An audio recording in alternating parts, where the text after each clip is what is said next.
يا ترى ايه علاقة العالم والطبيب المسلم المشهور جدا ابو بكر الرازي بالملك لويس الحداشر ملك فرنسا؟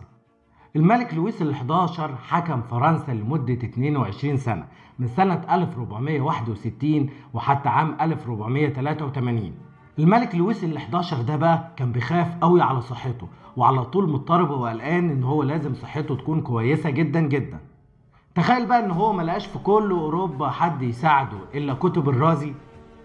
عشان كده طلب من كلية الطب الموجودة في باريس كل الكتب والمجموعة الكاملة لكتب الرازي عشان يقراها في قصره، لأن لويس الحداشر كان مقتنع، ودي حقيقة، إن العرب متقدمين جدا في الوقت ده في كل المجالات وخاصة الطب.